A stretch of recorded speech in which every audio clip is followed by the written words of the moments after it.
Welcome back, everyone. And today we're going to re-welcome Christopher Jones, Master Handreader. This is kind of third in the series. The first one we'd done a general introductory and background on Christopher, and the second one we'd gone into the primary or major lines, or just at least sort of skimmed over the surface. They're way too in depth to do justice to in a sort of hour and a half.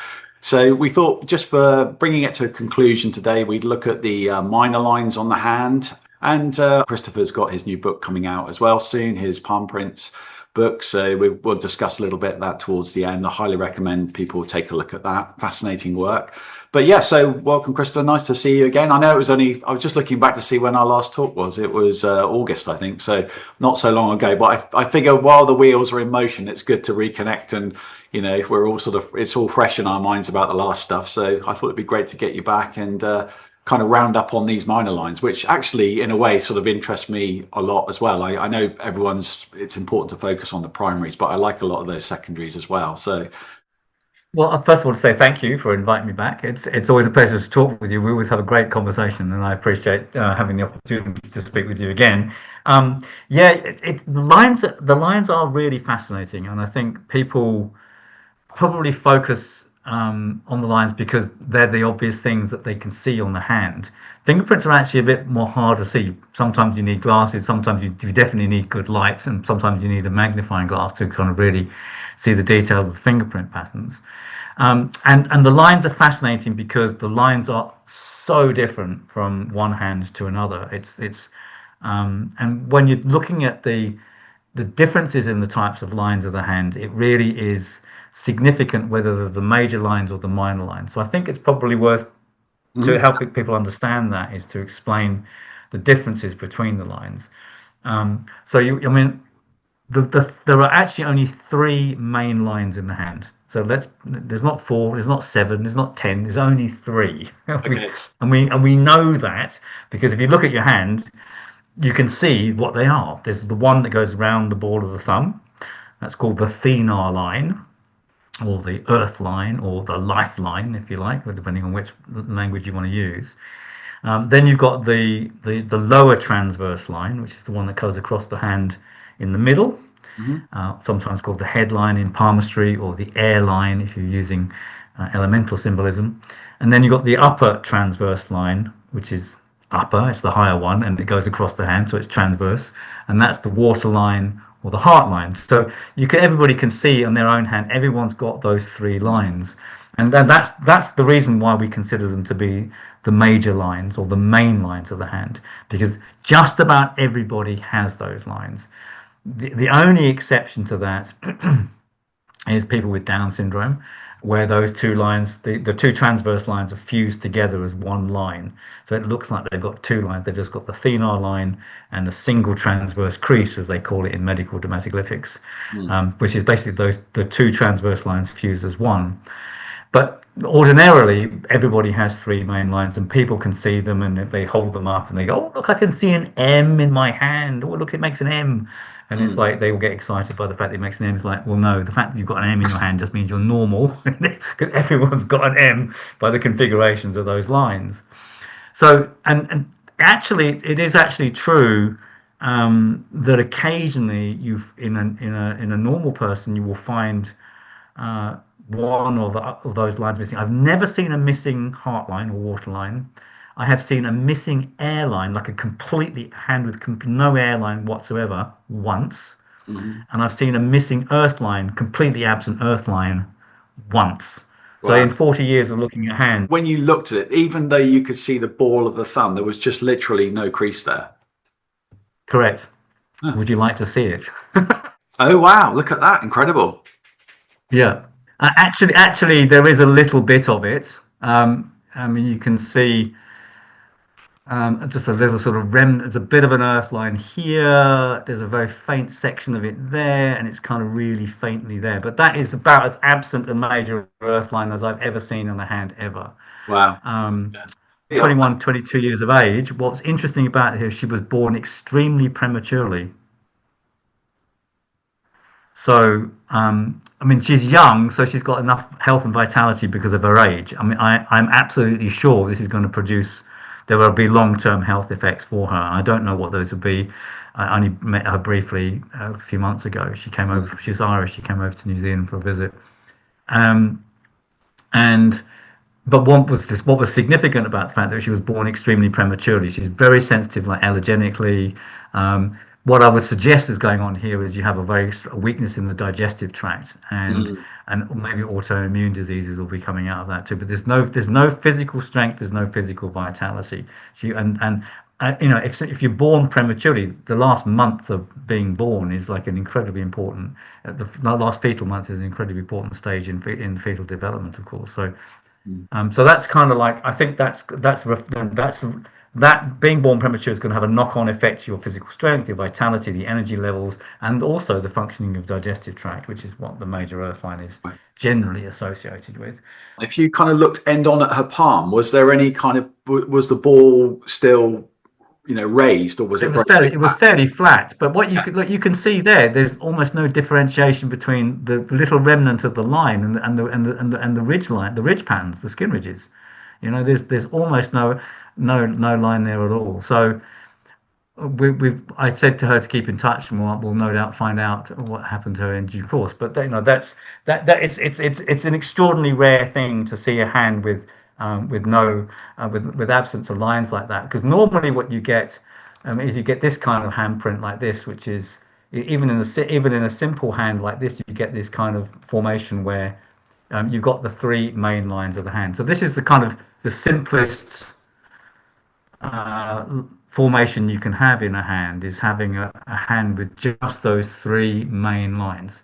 So that's why we call them the main lines or the major lines. And all the other lines in that case are considered to be minor lines and or subsidiary lines.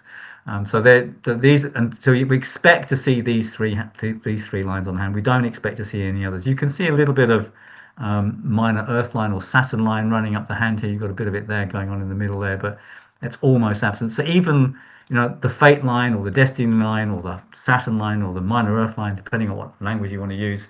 I'm going to call it the long longitudinal line because that's what the medical scientists like to use. Even that is not a major line. It's because it's not always present. What we kind of infer from that is that the primary lines are kind of essential for human experience, and we know from the embryological studies of the fetus that these are the first three lines that form. Interestingly, it's the major Earth line that forms first. So it's the Earth line that is the first one to form, the thenar line. Yeah. So that forms in the 9th week, and then the heart line or the water line forms in the 10th week, and then the head line forms in the 11th week. So I mean, the embryologists have actually noticed that they are formed in that order. Wow. Which is kind of quite remarkable that they should do it that way. But that's actually the medical fact about the development of the lines. And so we know that those three lines are the primary lines. So there's something about these lines that is therefore quite important. And what we do know, because these lines are so often malformed in the cases of things like Down syndrome, what we do know is that there is a genetic component to the lines, to those lines. So there must be, because of the way that they are malformed in instances of things like Down syndrome. So when Down syndrome, you get these two lines forming as one line across the middle there. So it's instead of having the two lines. So we know there must be a genetic component to those lines. That seems to be fairly obvious. Yeah. So. And what's interesting is when you look at the hands of, say, for example, identical twins, or if you look at the hands of families like parents and mothers and sons, or fathers and sons, you see similarities in the structures of the major lines going through the families, particularly the headline or the air line.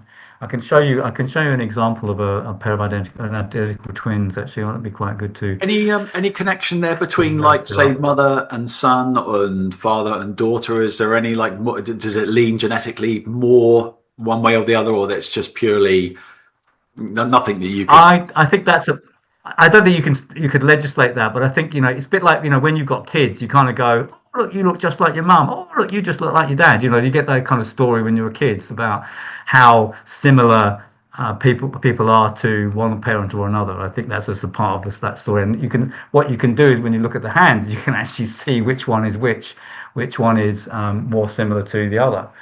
So this is a pair of identical twins. They are approximately 40 years of age when these were taken. Wow. So what you can see in this is some incredible similarities and some incredible differences between the hands. So let's just go through those. So look at the waterline. It's quite straight, goes to there and goes up there, and it's got a little fork on it there. Same thing. It's almost exactly the same on that hand. Can you see that with the Yeah, yeah, waterline? It's yeah. almost exactly the same form on the waterline. Yeah. The earth line is the same thing. It curves around here. It kind of does this sunny, funny, forky thing here, and it goes down there. Look at that, same thing. It's got a forky thing going on down there, Yeah. and so the Earth line is exactly the same. What's particularly interesting about the Earth line is that it's got a secondary line inside it. This line here. Mm. Look at that line running all the way down there. Yeah. Now, in traditional methods of hand reading, this is called a sister line or an influence line or a support line. And it's really rare to see that line running the whole length of the line. So how we would interpret that from a hand reading point of view is there is somebody in your life who acts as a support to your life. So we look at that line as saying, here is your life, how you're living your life. And very often when there's a line on the inside, it's usually a little bit, maybe like that long, and it usually corresponds with the person's partner, their wife, their husband, or a close family friend or something like that. But when Mm. you look at the line like that, it's running the entire length of the line. So this Mm. is somebody that she's known for her entire life. This is somebody that she's known who's physically very close to her for her entire life. What better description of your twin than a Mm. sister line that runs the entire length of your hand? Mm. So I think that's symbolically of that. But what I think is even more interesting, of course, the identical twins are monozygotic. That means there's one egg that got fertilized and that egg split into two. And what you've got here essentially is you've got a doubled earth line.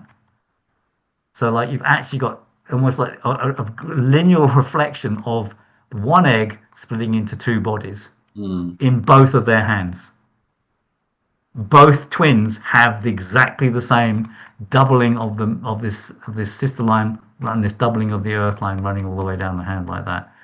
So I think that's absolutely quite remarkable. And in fact, I saw the hand of a twin recently, and it was exactly the same thing. With this I only saw one of the twins, but I'm going to meet up with her and say I need to get your sister's hand as well.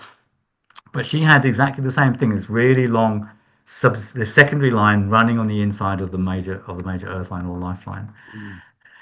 So when you see these kind of similarities between two people, there's clearly, and these are genetically related people, there's clearly some genetic significance to these major lines. So in some ways they're interesting because of that, but they're kind of more like the hardwiring that we have within our consciousness.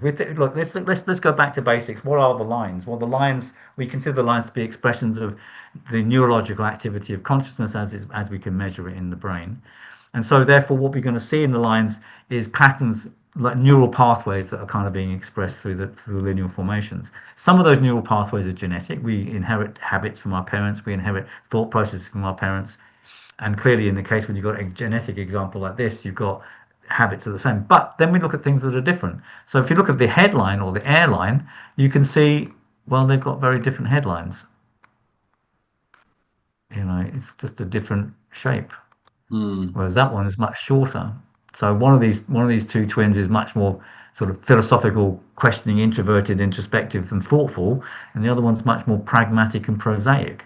One Mm. of them considers things in great depth, and the other one has relationship issues. So it's kind of like there's a different story there. So, and what's interesting about the airline is the airline or the headline, whilst it shows something about cognitive function, I think it's more significant from the point of view of personality and identity.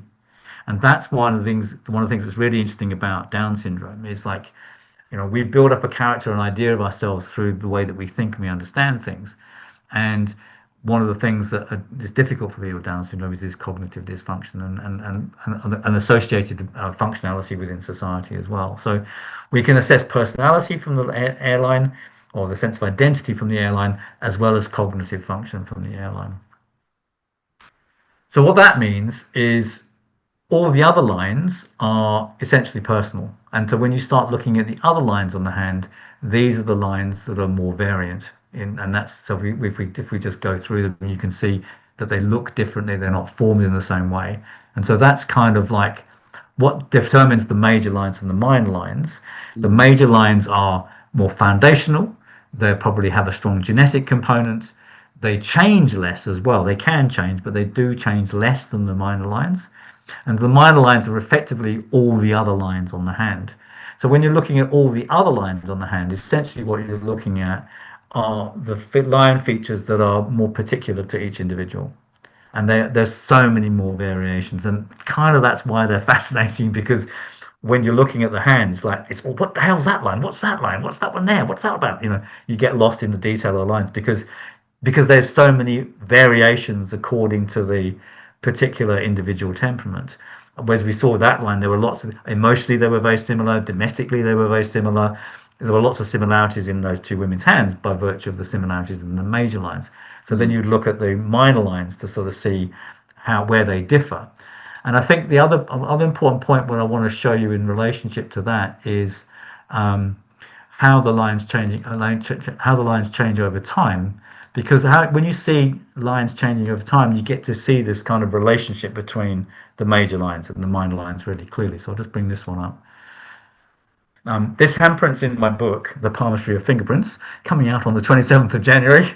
Um, but yeah, this is one of the prints I've included in my book because what I wanted to show is how the lines can change over time. So this is a handprint of a guy called Stan White, who presumably is deceased now because he was born in 1921, and so the handprint on the right was taken when he was 70 years of age, and the handprint on the left was taken in 1950 when he was 29 years of age. So what you've got here is a 41-year difference in the lineation of the hands that shows how the lines change over time. And when you look at how the lines change over the time, you can see the major lines, they do exhibit some changes, but by far and away the greater number of changes are in the minor lines and the subsidiary lines of the hand. I think that's fairly obvious to see, and you can see that. Yeah, when I've been doing a lot of prints lately, or taking a lot of palm prints, particularly on elderly people, I've noticed how obscured it is, or hard, how difficult it is to read the fingerprints because they get those kind of broken cracks on the tips. That's been very consistent. I've noticed that. So I guess this one on Yes. the right is the guy's aged quite a bit. So that's another consideration, isn't it, by age?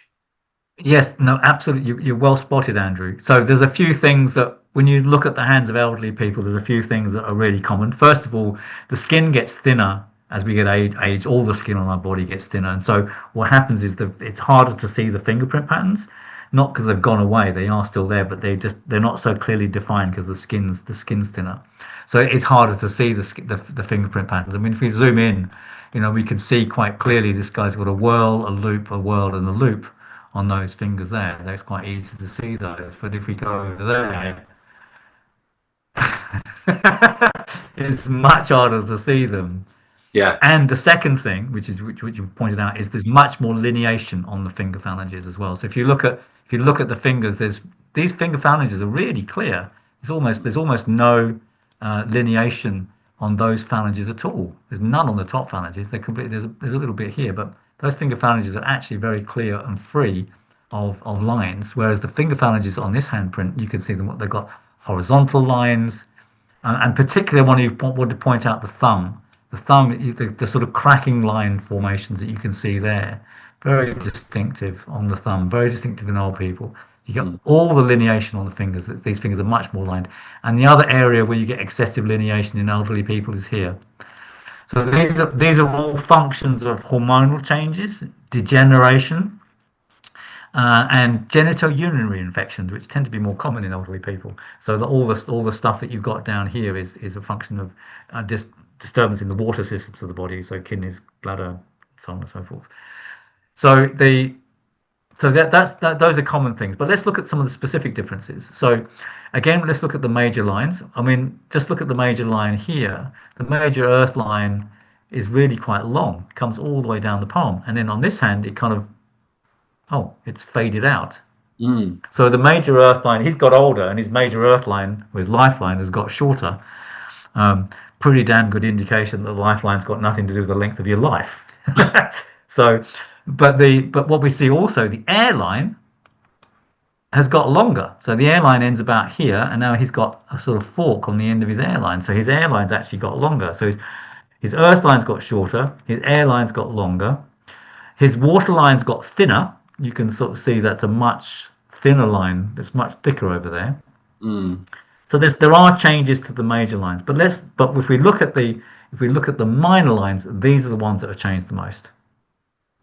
So the minor Earth line runs up the hand. You can see it here. It is. It's going all the way up there. It's only present in that little section there on that hand. So that minor line is grown a lot. The upper minor water line, or distal transverse crease, which is really strong here, has kind of almost faded away completely. And then the hepatica, or the minor airline, or the vagus nerve line here is really strong. You can see it really strong there. Yeah. And it isn't there at all when he's a young man. So these are all minor lines: the minor earth line, the upper minor water line, the minor air line, and actually also the minor fire line. You can see this line here.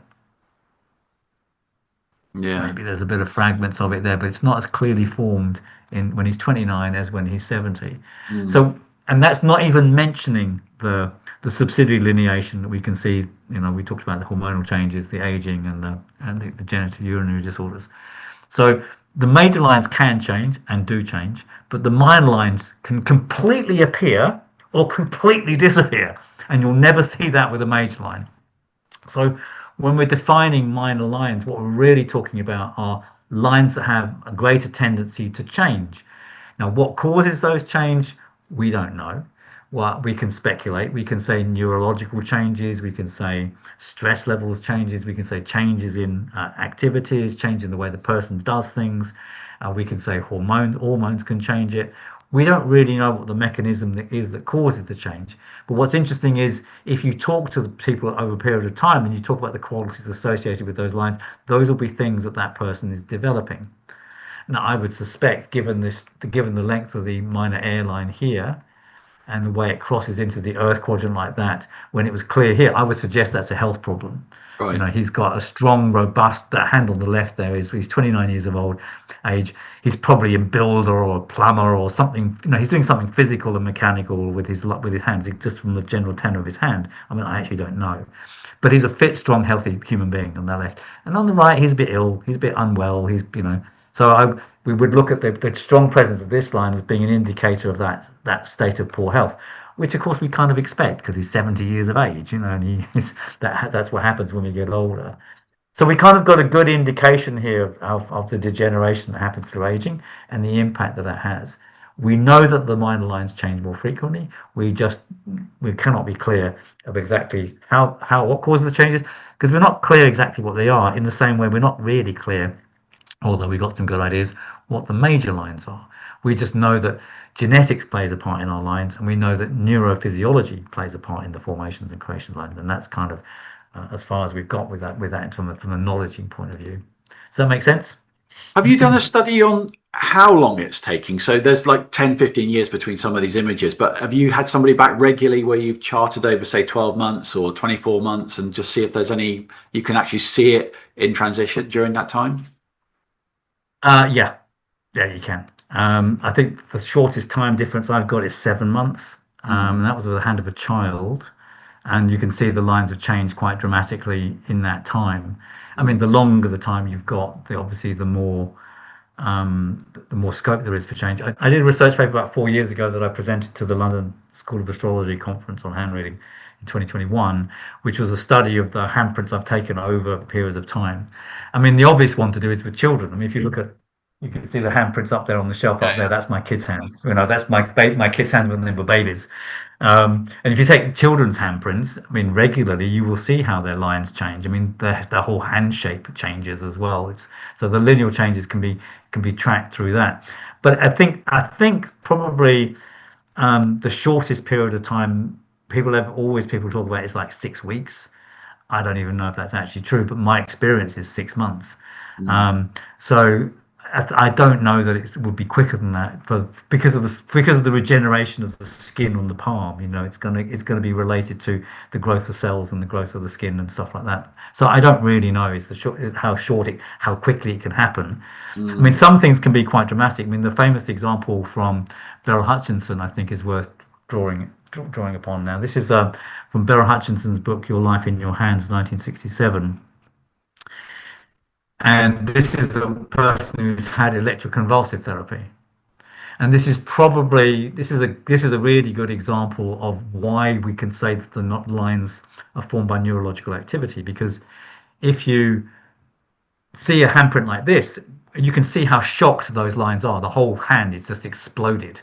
And Mm. essentially, what's happened is the brain, the body has been overloaded with electricity, and it's caused this kind of massive fraying and dispersal of energy, and it's all manifesting in the hand. So, I mean, it'd be nice to be able to replicate that, but I don't know how easy it would be to take before and after handprints of people who having electroconvulsive therapy, even if they still do they even still do that? I don't even know. But this is 1960s, so they were definitely still doing it back then. But it's like that's very suggestive that there is a very strong neurological basis for the formations of the lines because they get affected so badly by neurological activity like that. So there's an overload of the nervous system, and it's produced this dramatic effect in this person's hands. I Mm. mean, we don't know what they were like before, but that is just an explosion of lines on the hand. It's just absolutely extraordinary to see that many lines on the It's hand. like shot glass, And isn't and it? it's worth, yeah, absolutely. And it's worth pointing out because until you've seen how clear hands can be, you've got no idea that that's actually a lot of lines. But I'll just show you. This is from Charlotte Wolf's book, The Hand in Psychological Diagnosis, and that's a hand of a catatonic schizophrenic. So the hand of a catatonic schizophrenic. So what that means is they're in an institution. They are psychologically, mentally unstable, but they're catatonic. What that means is they're not moving. There is nothing happening. The lights are on, but no one's home. There was a very Mm. good film with Robin Williams and Robert De Niro called Awakenings in the early 1990s, which was about a doctor who found a way to reawaken these catatonic schizophrenics.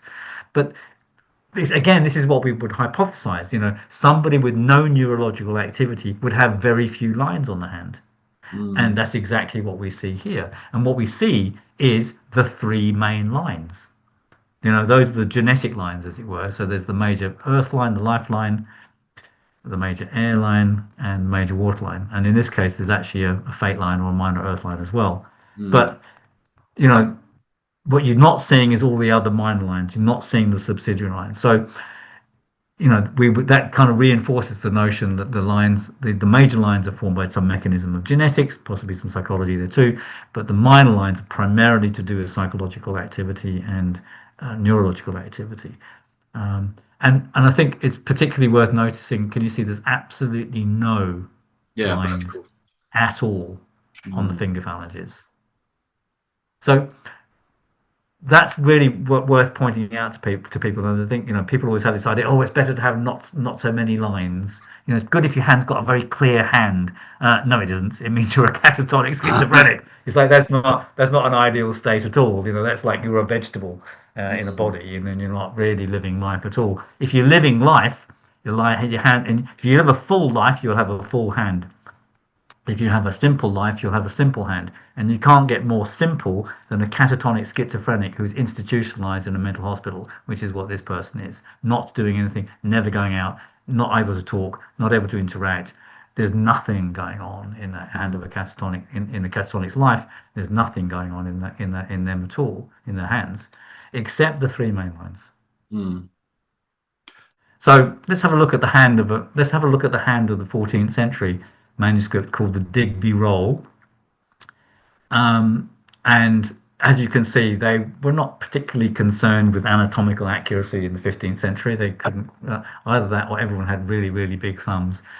Um, what's interesting is, and this is really interesting from a palmistry point of view, because what they say are the three main lines is not what we just outlined. So in medieval palmistry, the three main lines are the line of life. You can see it says the line of, this is in English, by the way, it's in medieval English. So it says the line of life.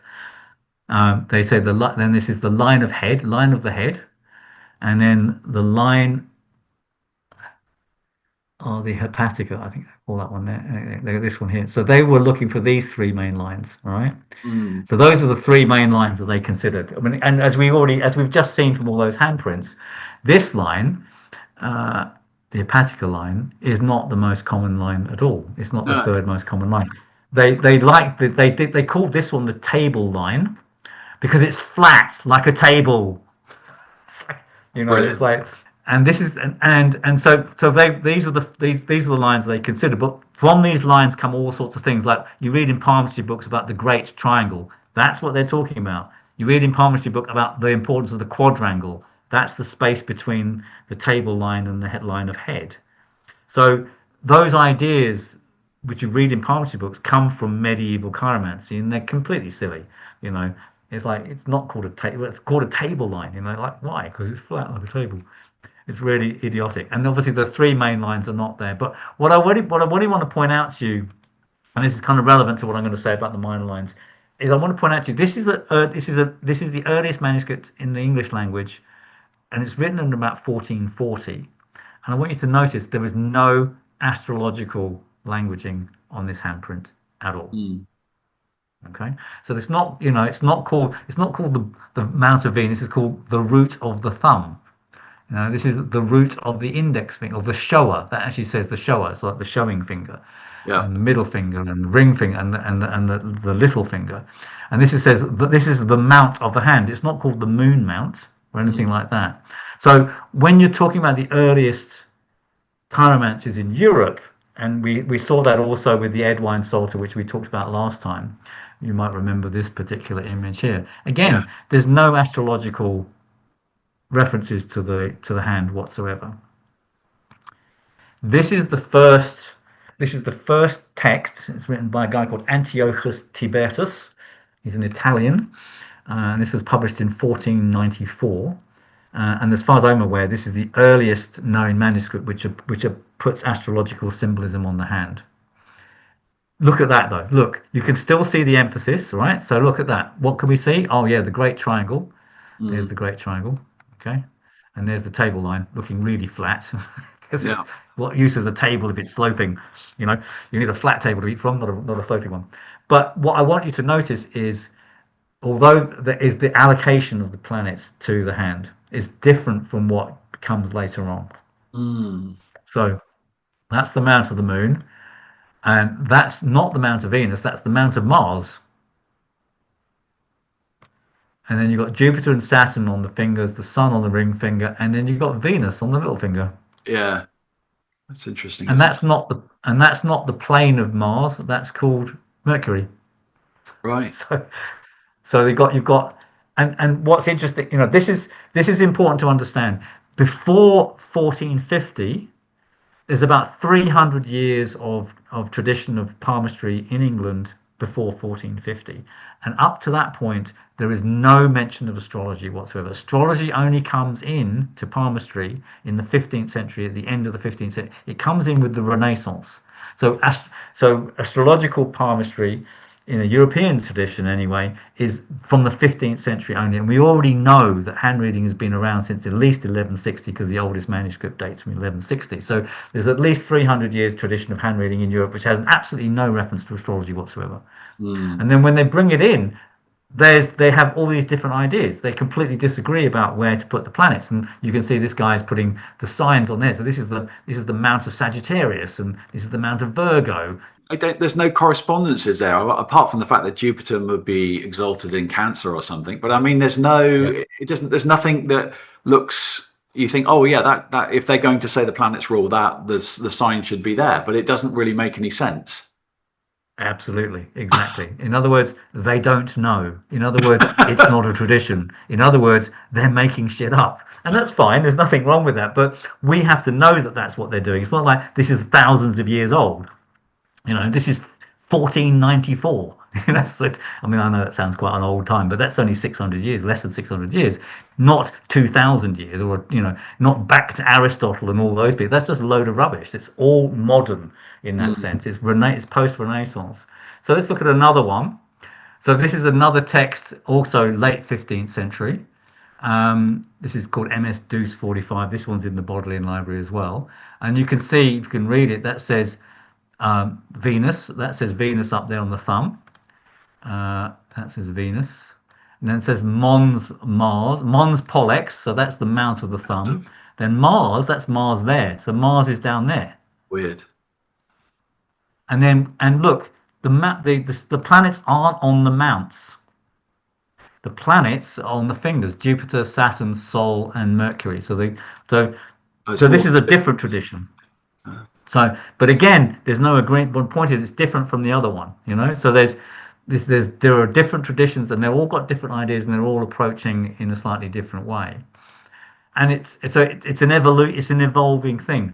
They're not inheriting a tradition; they're applying astrological ideas to the hand, Mm. because chiromancy this time was only studied as a sub subject of astrology, because they couldn't create birth charts for people, and they wanted to find out when they were born, so they used the hand to try and So this look at is the what, dignity 100 of years plants. after that previous one? It's the 15th century. It's around the same time. It's Uh, late 15th century, so that's 1494. This one is undated, but it's late 15th, which is say 1460 to 1500. So it's around the same time. So then this is a later one. This is 150 years later.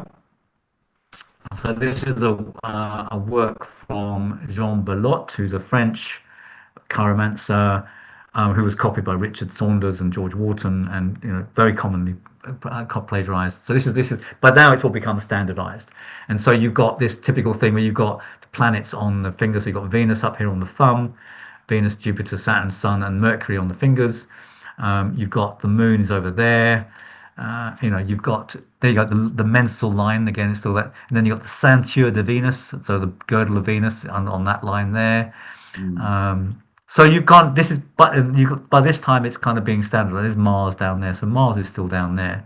mm, So this has become the standard sort of approach to the nomenclature. You can also see he's put the signs on each of the finger families as well. So this is the common sort of approach that Rothman, Indagine, Saunders, all those 15th, 16th century, 17th century authors, they kind of all really revolve around the same sort of astrological application to the hand.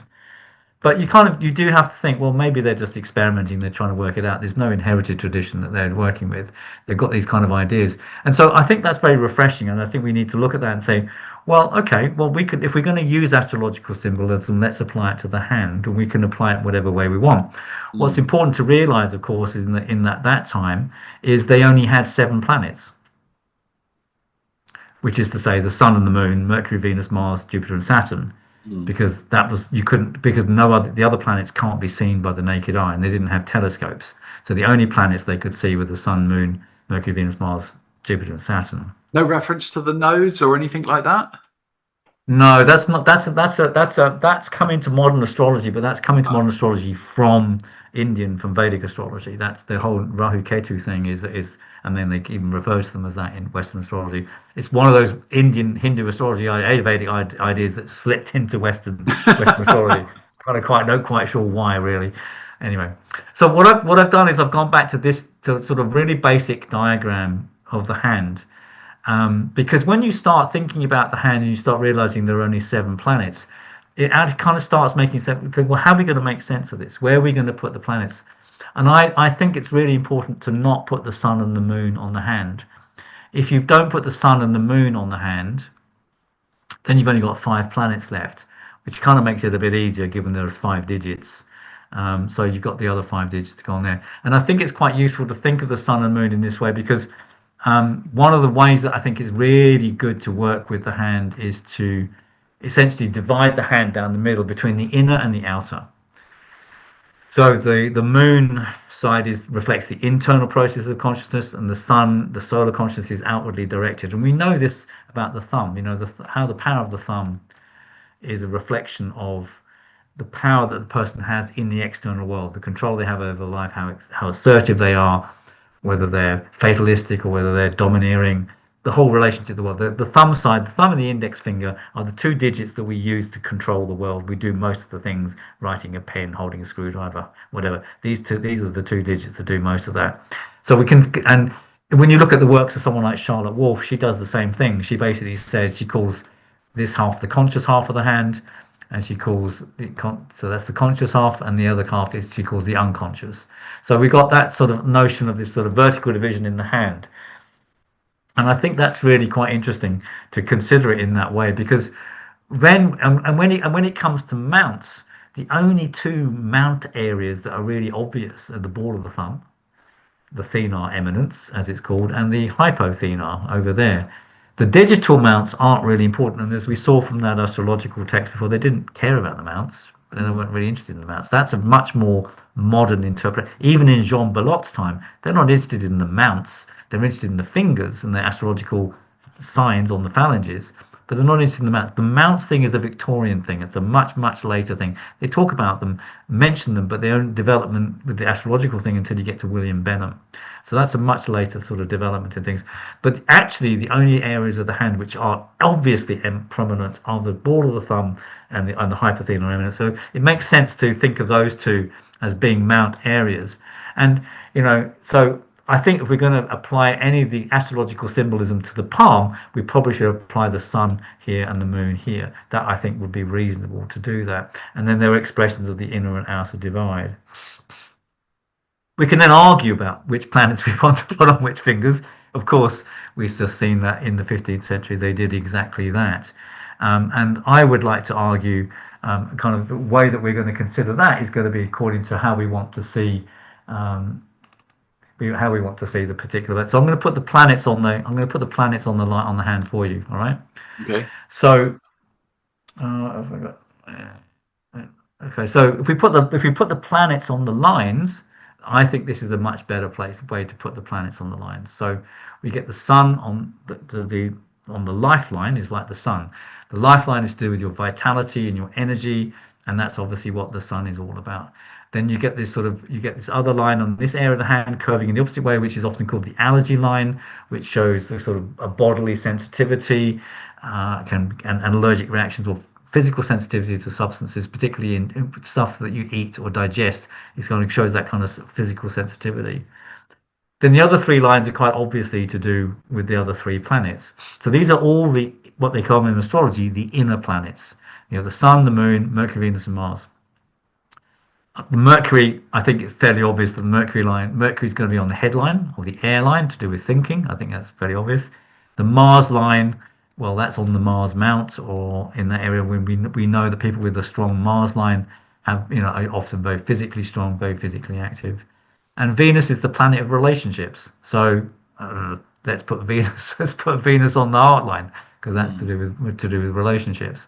So I think I don't think that's particularly controversial. What do you think about that? Do you think that's all right? Yeah, it works, doesn't it? I mean, it kind of makes sense. I mean, thinking Vedically, like the Sun and Mars are considered like the king and the marshal. So they always go together or they work well together. Moon would be good in Yes. that subconscious, darker, sort of wetter, respiratory mucosa. So that all kind of works. And then obviously Venus Yes. relationships a bit higher.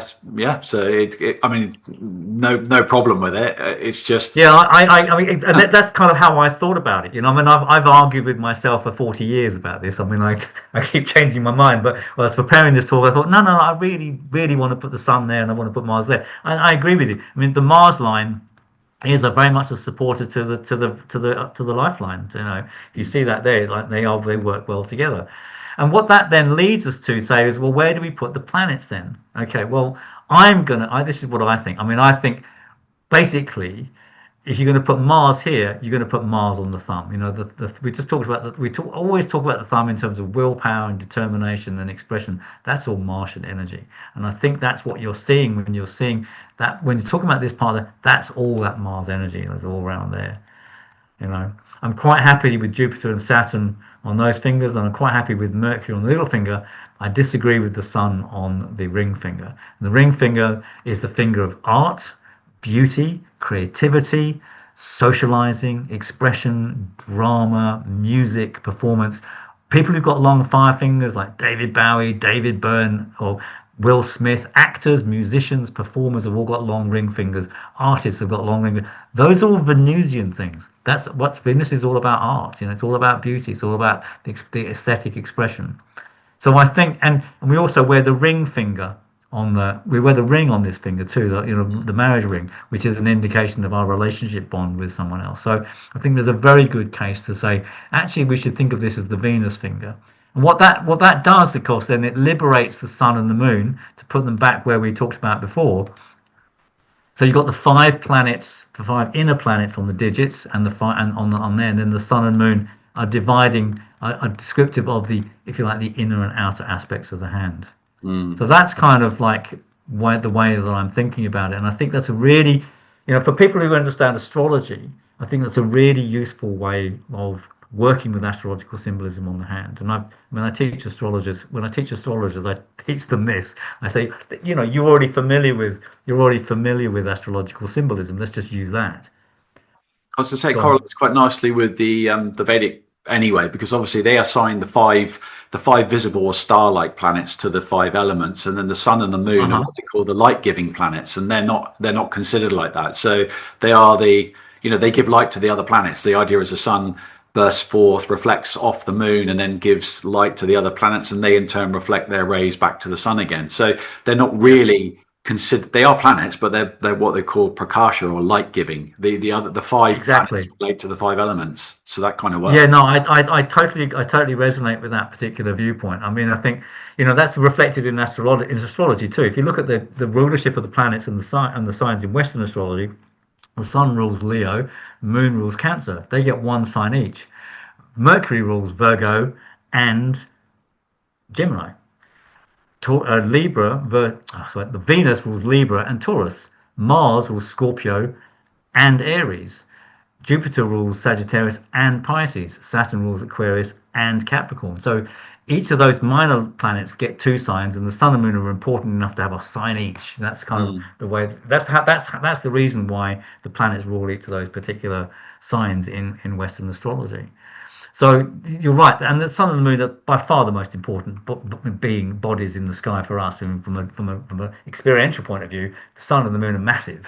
The rest of the planets are just tiny little specks in the sky, so we're more aware of them.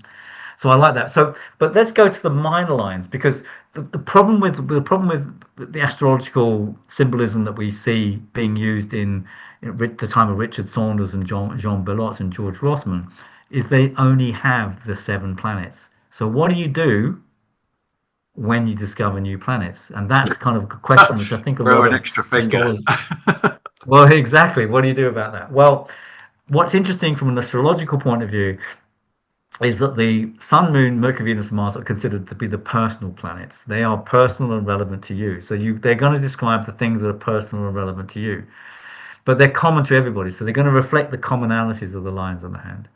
The Saturn and Jupiter are sort of borderline. They're to do with leadership, authority, inspiration, education, and the rules of society, which is kind of very appropriate for those fingers.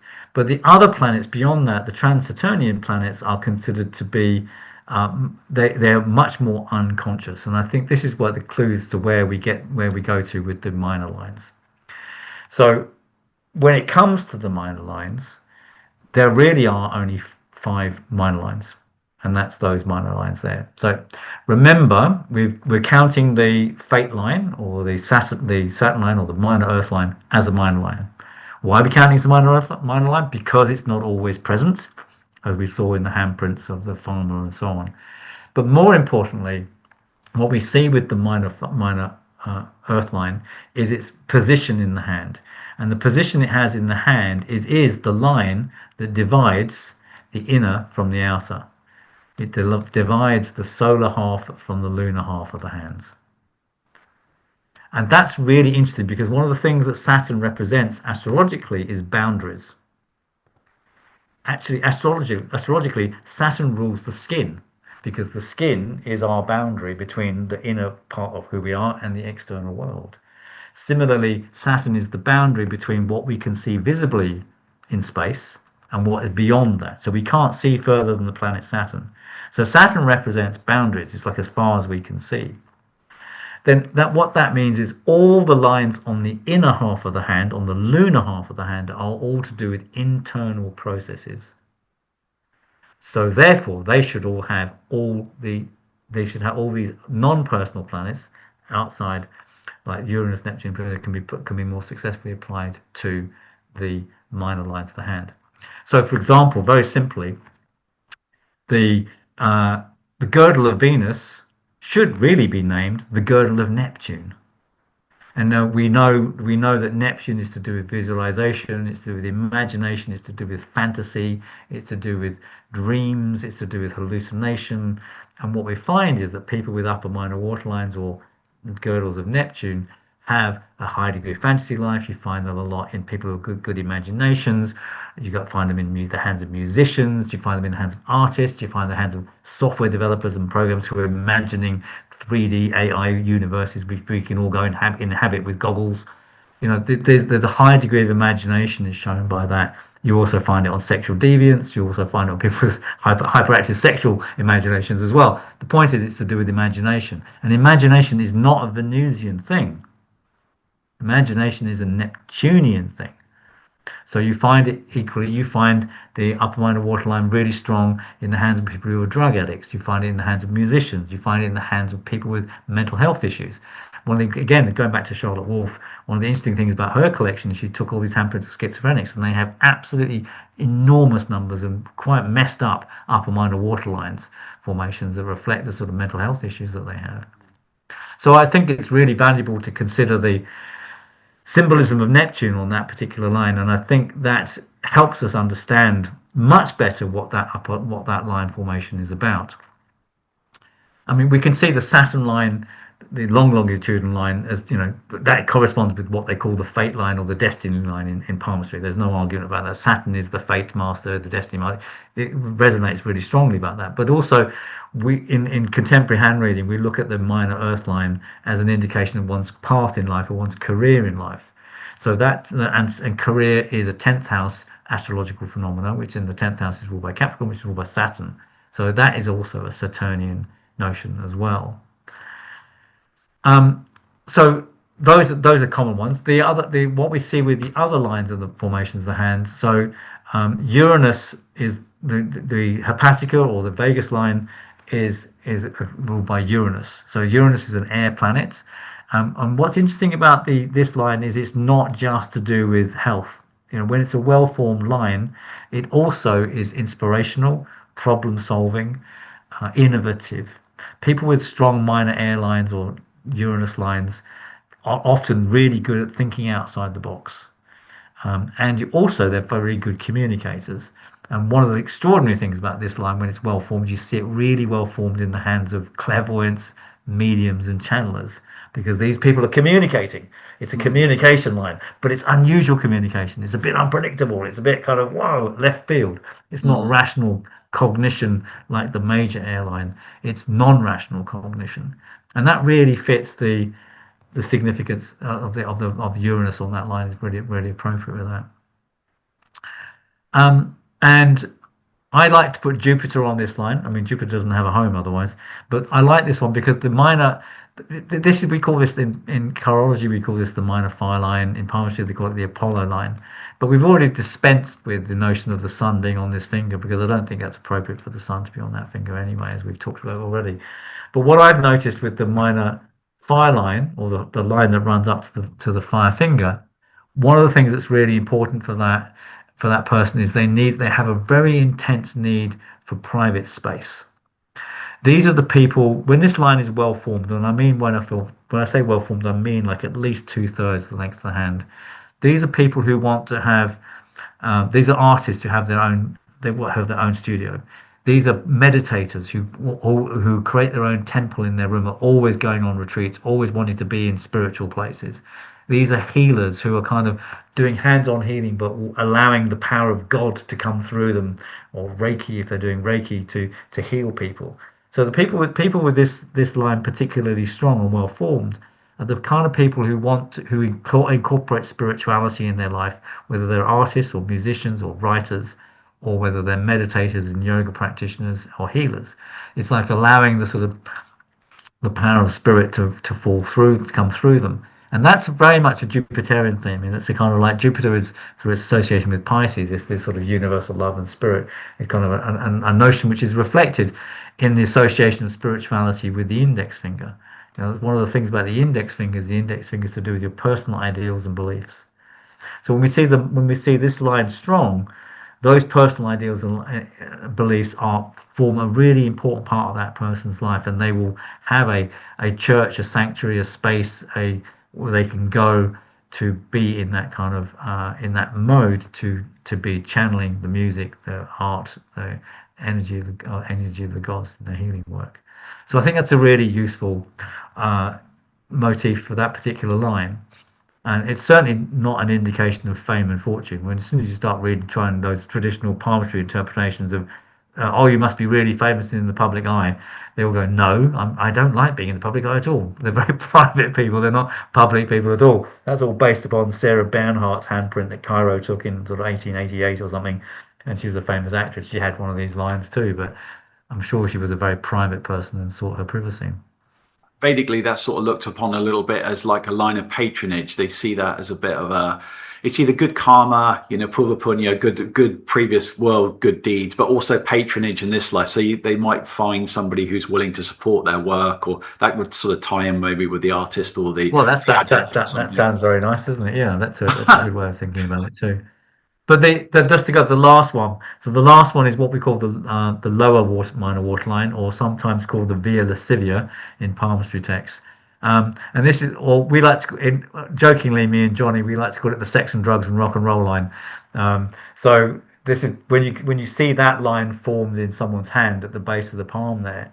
It's a very straight line. It's right at the bottom of the hand. It often shows addictive tendencies. It shows people who have strong cravings or obsessions. They often have a lot of sexual sex is really important to them. But I mean, it's like these people want to live hard and party hard and take drugs and have lots of sex and dance the night away. I mean, I'm just thinking, well, coming to mind is a woman I know who's exactly like that, and she's a professional sex worker in a sort of neo-tantric kind of way, and her life is full of drugs and dancing and sex, and and she's got a really strong one of these lines. Unsurprisingly, that line is actually in her hand is actually connected to her career, tied into a minor earth line. So someone who's making a career out of their kind of their craving for intensity. And what better planet to describe addiction and obsession and craving for intensity than Pluto? Mm. These ideas are, I think, really valuable ways to approach the interpretation of the minor lines. So what you have then actually is you actually have all 10 planets on all these are the lines for the 10 planets. So we're working with a system of 10 planets now, and they basically can be allocated to all the lines of the hand. There's a utility in applying the symbolism astrology to the minor lines of the hand in particular. I think we can develop a richness in our interpretation of those lines if we understand the associated symbolism. Yeah, I mean, I personally like the planetary stuff purely because I think it's the archetypal nature of them, because there's such a strong, you can draw on it very quickly. If we think Mars, there's all these symbols that immediately pop up. So I mean, for me, I like it, but I also understand why people don't like to bring the astrological element into it, because maybe that's giving a perception to other people, oh, it's a bit astrology, I'm not really, so that you could look at it either way. But yes, I mean, this works well. Well, I think the thing to think about is it's a language. It's an interpretive language, and I really want to stress that. I mean, when I teach hand reading, I really stress that. If you're a scientist, you're going to stress genetics and dematoglyphics. If you're a medieval chiromancer, you're going to stress the hand of God and the triangle and the Holy Trinity and crosses, because that's the way that you see things. That's the language by which you're interpreting it. So I think we have to remember, when we're interpreting the hand, we're taking a hermeneutic, we're taking a language, we're taking a framework, and we're applying that to the hand. What we have to try and do, whatever language we're using, we have to try and use a language that actually accurately describes people's experience.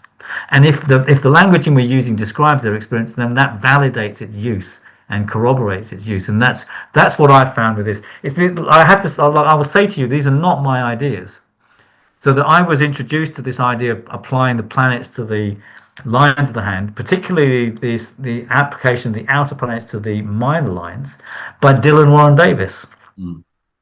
So Dylan, as you know, he's a herbalist. He's an astrologer. I happen to think he's a much better astrologer than he is a hand reader. But I studied with him in 1983, 84, 85, in those sort of years. And at that time he was in the Chirological Society, and he was developing his understanding of astrology and applying astrological symbols to the hand. This is from his book. He's actually deviated from that now, and I can't agree with what he's done with that, because he's put the sun back on the line here. And the one I'm particularly unhappy is he's given Jupiter to the water line, which doesn't make any sense to me, because Jupiter's got nothing to do with relationships in an emotional and sexual sense anyway.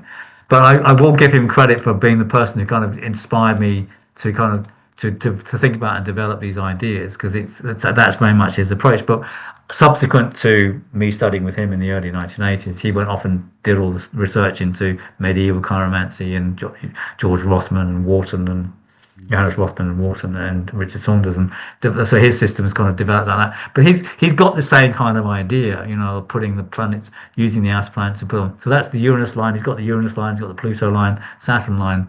So we can disagree without this, but the meritoriousness of whatever system we use is determined by the accuracy of the results that we get from that. And that's why in the International Handreading Association we have an examination process, and you get given a handprint, you have to write a dissertation on that hand, 3,000 word essay, and if you're accurate, you pass, and if you're not accurate, you have to resubmit. And it's as simple as that. And when we're talking about accuracy, we're saying, what are you doing with this person? What's this person doing in their life? The thing about the thing about the lines, the minor lines, is they are very particular to people, and they have very particular manifestations in that person's life. One of the key things to indicate is that whether or not the minor lines are stronger than the major lines. They shouldn't be stronger than the major lines. The three major lines need to be intact. And then the minor lines kind of give additional qualities, and so it's not a problem if people don't have a minor line, but it's an additional quality if you do have one. So it's a bit like palmar dermatoglyphics, the fingerprint patterns in the palm. It doesn't matter if you don't have them, but if you've got one, it kind of emphasizes that particular area of the hand and gives you an extra quality or an extra skill or an extra ability. And so that's also true with the minor lines. So I can show you some. Maybe it'd be quite useful to look at some actual handprint examples. I thought that might be useful. So I just want to give this is a good example of a lower minor water line. So we were talking about this as the Pluto line. This is a woman I know really well. I've known her 30 years, and she has an incredible amount of drive and energy. She is indefatigable. She's as a younger woman, so she was much more sexually active than she is now. But when you see this, how that energy is expressed, we call it the sex and drugs and rock and roll line. It's an energy of intensity, and people will apply their energy in their life to do whatever they want. She's the kind of person who, she's only slept 4 hours a night every night for the last 30 years. She's just too busy. She's got two things to do. Can't, and she doesn't suffer from a lack of sleep. She's got an enormous amount of energy. So this is again, it's that kind of Plutonian energy that gives us sort of drive, determination, fortitude, which can be used for positive use or indulgent use. That how it's expressed, we don't know, but you just know that this is someone who's got that kind of enormous amount of energy to apply themselves, and therefore they're very driven. So she's a very driven person. She runs 2 schools. She runs several businesses, and she's always working all the time, and all her business is always in crisis, but she always pulls out the pan out of the fire in the last minute. So her life is always very dramatic and very intense. So that's the Mars line. So there you can see the lifeline or the major Earth line coming around the hand. And the Mars line is usually a much shorter line, but this one's actually a really long one. And if you follow it down, you can actually see it comes down there like that. Bam. So that's a really long major fire line. And I like this example because, there's 2 things about this handprint that's really important. You can see he's got a forked major Earth line as well. He's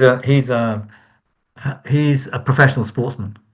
So this is what you'd expect to see in the hand of someone. The major fire line or the Mars line is only long in the hands of people who have enormous amounts of physical energy, but they put that physical energy into physical sports.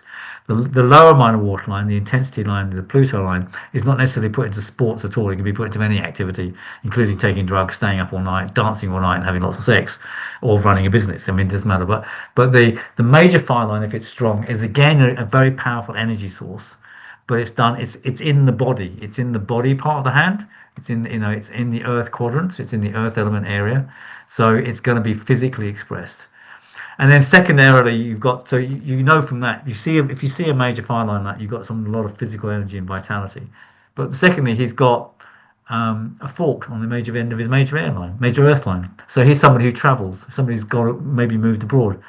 He's actually the coach of the international ice hockey team in New Zealand because he's Canadian.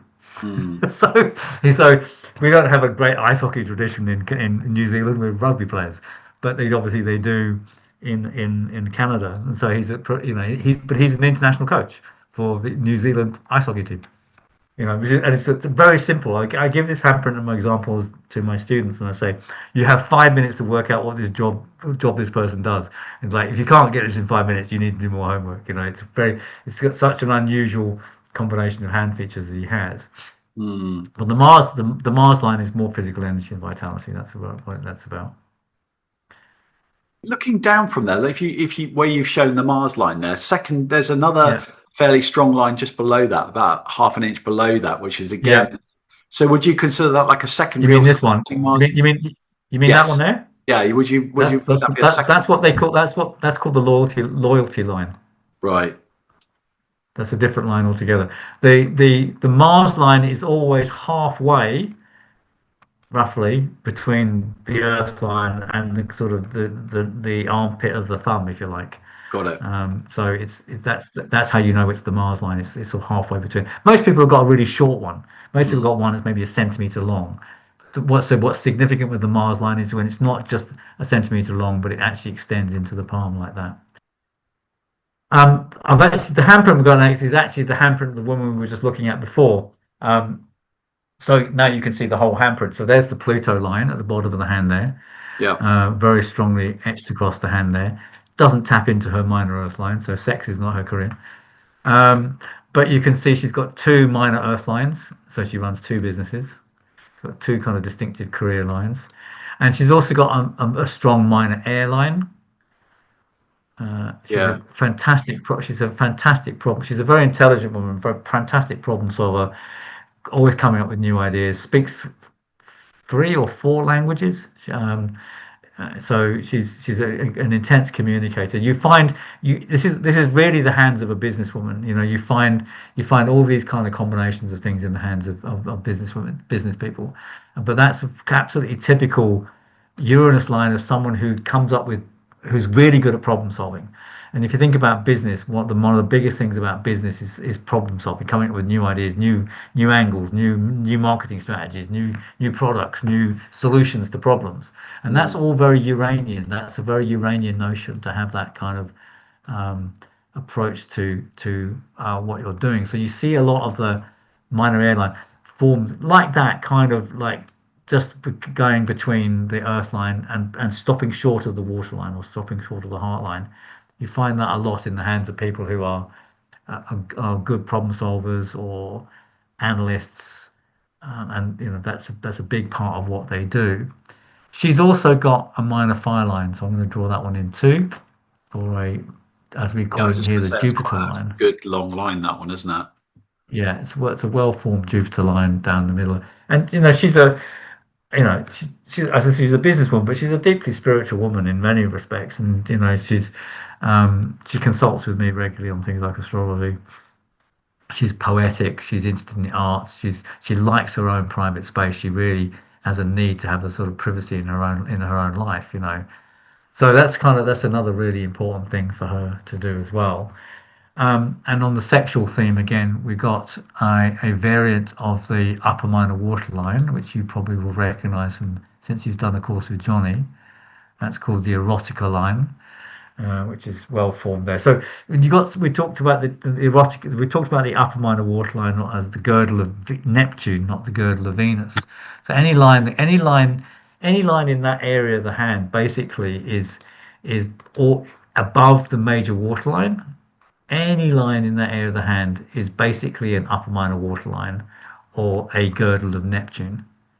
You know, and if you think about it astrologically, Neptune is the higher octave of Venus. Uranus is the higher octave of Mercury. Pluto is the higher octave of Mars. So you get this connection between the Mars line and the Pluto line. They both show intensity of energy. You get this connection between the air line and the Mercury line and the minor air line. They're both to do with thinking and ideas. You get this connection between the major waterline, Venus, and the upper minor waterline, Neptune. So this is just a particular. So this is the parallel and the connection between all these lines, which is why I'm showing them all together. It's like they are related to one another. So any line above the major waterline is an upper minor waterline. Doesn't really matter where it forms or how it forms. So the erotica line that Johnny discovered the significance of in about 1991 is to do with sexual fantasy. But it's still to do with fantasy, still to do with imagination. Why? It's a line that's above the major waterline. What's happening here? Well, what's happening here is the fantasy, the imagination is being brought down into the major waterline. So it's bringing that sexual fantasy into the emotional and sexual expression of that person. Now, And how are that's you why it's separating that though? Because obviously it's all part of the girdle. So is it just that one line is better formed than the other side of it? So you can see that it's if you I'm going to show you a classic girdle of Venus, girdle of Neptune in a minute. I'm just saying that any line, if it's a anything. reduplicated ending to the water line, No. that's a girdle of Neptune. An extended persona line, that's a girdle of Neptune. Um, an extended line that comes from here, that's a girdle of Neptune. So even the affection lines are kind of girdles of Neptune. Mm. This one is another one. It's just where they are, where they're going tells you what they're about. Some of them are to do with relationship fantasies about your ideal wife. Some of them do relationship analysis to do with your ideal sexual partner. Some of them are to do with your ideal view of yourself. They're all the variations of those lines. If they're above the major waterline, Mm. it's all to do with this girdle of Neptune. So it's all to do with some kind of fantasy or imagination or idealism about how you want your life to be. I'm going to show you an example of a very, very, very, very good minor fire line. It's the next or Jupiter line as we talked about it before. Can you see that one Yeah, there? yeah, yeah. That's That's a super long. really extraordinary line. Yeah, it's really, really rare that you get this line so fully formed like that. To have it running all the way up the hand like that, I think is really interesting. What's interesting about that is one of the ways in which I think we can consider the minor phi line, the Jupiter line, as we're defining it today, is it's kind of like a parallel line to the Saturn line. And I think that's a really interesting thing to consider. So, we were talking before, we were pairing the lines up. We were paired up the Mars line and the Pluto line. We paired up the Mercury line, the headline, and the minor air line or Uranus line. These two lines can be paired together, and I think that's really because traditionally in astrology, Saturn and Jupiter are considered together as a pair. Because Jupiter is expansion, Saturn is contraction. Jupiter is sanguine, Saturn is melancholic. So they are two opposites in that sort of sense, and it's interesting that these two lines run parallel to one another, and I think they really describe something of the nature of these lines and what they indicate. So we've already said that the little finger side of the hand is the inner half of the hand. So we know that whatever's on the trans-Saturnian side is kind of in a more internal process. And so what we have with these two lines is essentially we have one line that is about the relationship to the external world, and one line is a line to in relation that shows our relationship to the internal world. So the Saturn line is more mundane, career, work. In Palmistry, they call it the fate line, the destiny line, but it's all things to do with the external world and how we behave in the external world. And then Jupiter is much more educational, inspirational, religious, spiritual, internal, thoughtful. Those are qualities all to do with Jupiter, and that's much more on the internal world.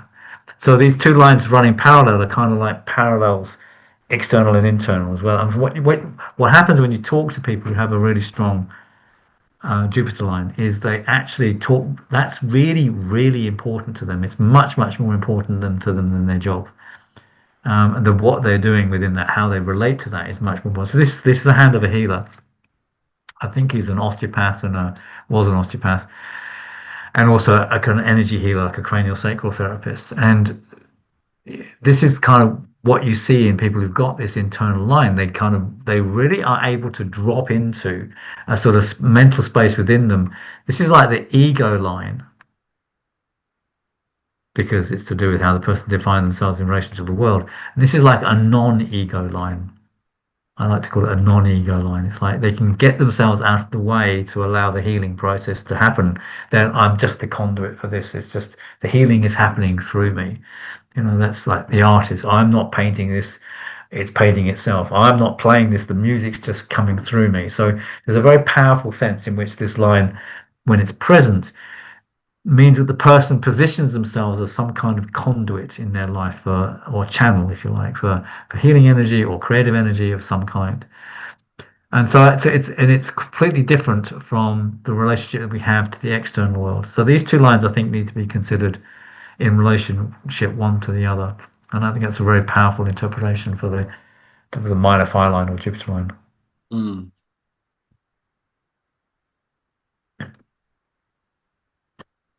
And then this is another example. Go back to the Neptune line I was telling you before. But before we get to that, we can see again here the relationship between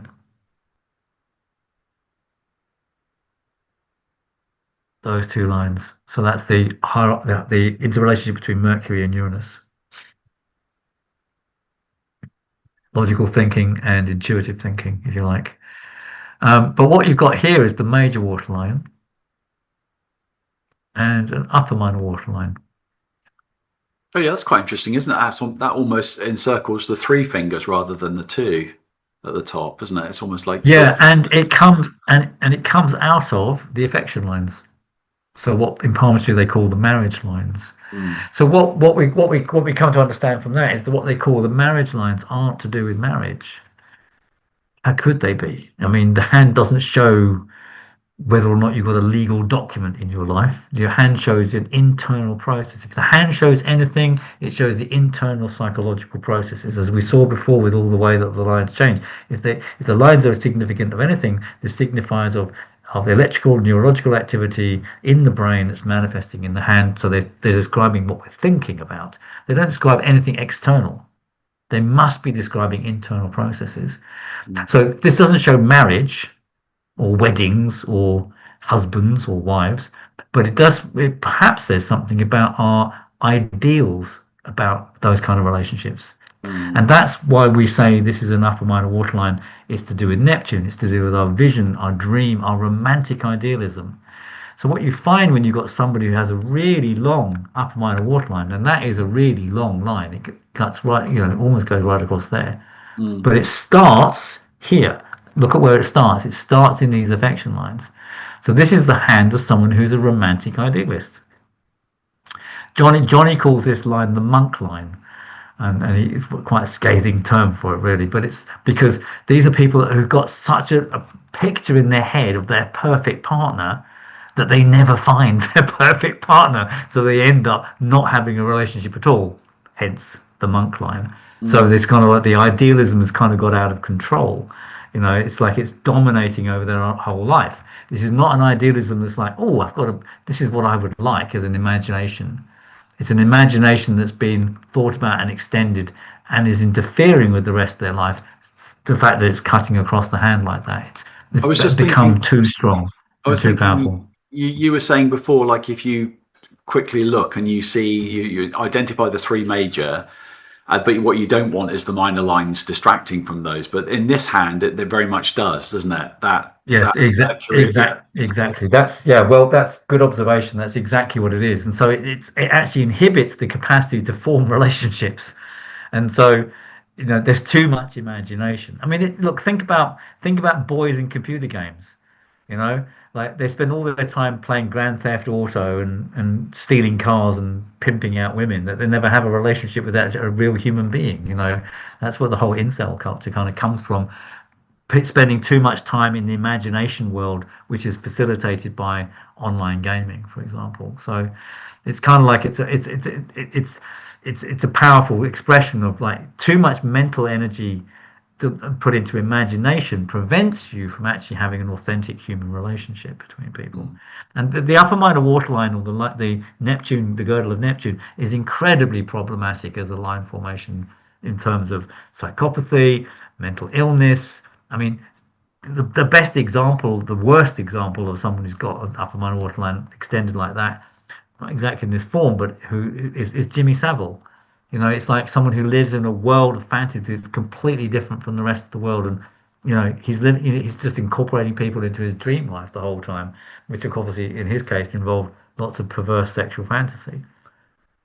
So it's where when this line gets too strong, it can be too intrusive in a person's life, and their imagination becomes too strong. But those aren't Venusian things; those are all Neptunian things. That's delusion, it's ideals, it's dreams, it's fantasies, it's wishful thinking. It's yeah, it's kind of being in a way, it's being kind of like caught up in that fantasy life and away from actual interaction with human beings. And so it's the minor lines can be assets or Mm. they can be real problems. And so it's not necessarily good or bad if they're missing in your hand. You've got something else that you have to deal with, and it makes life more complicated for you in some respects. And whether or not how you handle that is going to be the measure of how it affects you in that kind of way. So depending on what your self-awareness really, and are you driven by your compulsion, or are you using that compulsion to run a successful business? Um, are you a very imaginative person and you're a very creative marketing executive, or are you kind of spending all your time playing video games and watching pornography? Are you a musician and a dreamer and creative, or are you a recluse? Are you channeling spiritual energy, or you kind of like just can't be bothered working? It's like you're a lazy hippie, like with the minor fire line. So it kind of there's a lot more variations to that. What we do know is they're not essential, but they're endlessly fascinating because they're so variant. That's why I Isn't wanted to that talk always about. the way, though? A lot of people that are highly creative, are they able to ground it and manifest from it? That's the big thing, isn't it? They can have all these Yeah, amazing ideas, but do they ever see the light of day and actually manifest it? That's the great balance, isn't it? That's what you're looking for. If you need those primary lines to actually bring it out and make it real, as opposed to these other sort of conceptual inner lines, if you like. yeah. If your major lines aren't good, you can't manifest those qualities. You might be a great problem solver, but if your brain's like munted and you can't think clearly, it's not going to come out very well. So it's absolutely essential that you have the major lines well formed. So it kind of like, but that's why hand reading is so endlessly fascinating. And what I try and do all the time is I try and kind of work from first principles, and try and kind of and have this sort of the upper minor waterline or the Neptune line is a really interesting case in point, because I really think in palmistry books they've got that completely wrong by Mm. calling it the girdle of Venus. I mean, if you read Noel Jake when he says, "Oh yes, people with this line have intense sexual fantasies and they masturbate a lot." He's big on masturbation as a problem in the 1930s. Um, and then Charlotte Wolfe says, yes, yes, upper minor waterlines or girdles of Neptune, you find them a lot in schizophrenics. It's a shown sign of mental health issues. I mean, being gay and masturbating a lot might have been considered to be a mental health issue in the 1930s, but it's quite clearly not in the same category of mental health issue, if it is a mental health issue at all, like it is with schizophrenia and clinical conditions such as that. But yet, whatever you, however you, if you understand that line, your principle has to be able to encompass both mental illness and schizophrenia and sexual fantasy. And then you have to account for the fact that today you will find it in software engineers and software developers. You'll find it in videographers and filmmakers and people working in theatre. You will find it the same line formations in psychopaths and criminals like Jimmy Savile. You'll find it in the hands of mathematicians who like playing Dungeons and Dragons or and computer games. So you've got this whole range of different this line formation appearing in the hands of all sorts of different diverse people. And so if that's the case, then what's important is to find out what's the key principle behind that. And from my point of view, calling it the girdle of Venus is completely misleading, but describing it as those are all as a girdle of Neptune is helpful because all of those manifestations I've just enumerated are possible manifestations of Neptune, either done constructively or destructively or problematically or inspirationally. So it's like that line, that name gives birth to an understanding of what that line is functioning within people's consciousness. And ultimately, that's what we're trying to do. We're trying to work out what are these functions in consciousness and how are they manifesting in that person's life. And that's really the art of hand reading. Well, it's been a highly in-depth, very informative talk as always. So thank you very much for doing that. I'm sure people would be fascinated by all this. And so just kind of wrapping up, how do people get hold of you? Any up and coming courses? Obviously, the book's coming out in January. Yeah, I've got my book. Let's talk about my book. Yep. My book is coming out in January. You can order it online from Amazon. There's no book like this, is there? I mean, I don't think anyone else has done anything this in depth on fingerprints, so that's probably why it's so welcomed. Yeah, well, and I don't talk about the lines at all, except to say that the lines change. So it's a completely different sort of emphasis than what we've been talking about today. But yeah, it's going to change the way people read hands. I mean, people like Johnny, Felicity Booth, Lynn Seal, people I taught in the 1990s have had the original copy of the book and have had it for 30 years, and they all basically swear by it and say it's their Bible. It's like their go-to reference books, and they've had 30-year careers as professional hand readers, and it's been their study manual. So if it's good enough for Johnny Fincham, it's probably good enough for just about anybody else who wants to learn how to read hands. And it's very readable. It's very accessible. You don't have to be so complicated as I've been talking about today. You can identify the fingerprint patterns. You can work it out for yourself. It's meant to be a sort of self-teaching book in that sense, If people want to get hold of me, well, there's all my contact details. Handreading NZ is my website. Probably the easy thing to do is people go on my YouTube channel, The Master Handreader. There's a lot of material. There's about 100 or so videos on there, arranged in various different kind of ways. And also including detailed video about my book, and so people can go on there and find out about the book and what it's contained. So, but yeah, it's a fascinating topic, hand reading. I've been doing it for 40 odd years, and I've got all that material behind me that I've got to get published and get written out there. So I've got a lot of work to do. So fantastic. Well, look. Really appreciate you coming on. It was great to speak to you again, and look forward to talking to you again maybe in the future. Thank you very much for having me, Andrew. It's always a pleasure. Really fantastic. Thank you very much. Thank you again.